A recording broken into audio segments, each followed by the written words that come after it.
Maghanda na kayo para matuto. Ako po si Marlo at ito ang Knowledge on the Go!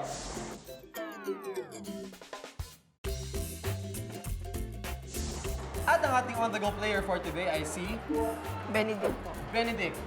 Benedict, anong grade ka na? Grade 7 po. Grade 7 at ano naman ang favorite subject mo? Favorite subject ko po ay Filipino. Filipino, bakit?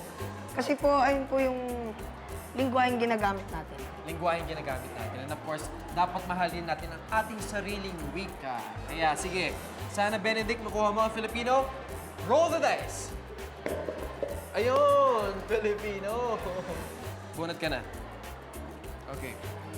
Benedict! Go ka na ba mag-knowledge on the go? Go na, go na! Go na si Benedict. At ito ang question ko for you. Kilala ang kasipagan ng mga Pilipino saan man tayo pumunta. Anong klase ng panghalip ang salitang saan man? Letter A, panghalip na pamatlig. B, panghalip na panaklaw.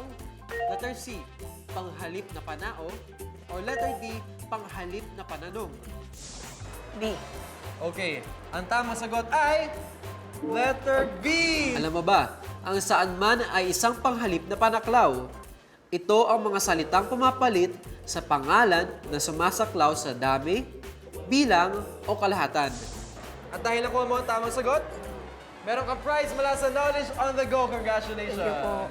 And of course, iba pa rin talaga pagmahal natin ang ating sariling wika dahil ito ang ating core, kumbaga, as a Filipino. Kaya samahan niyo ulit ako next time. Ako po si Marlo at ito ang Knowledge on the Go!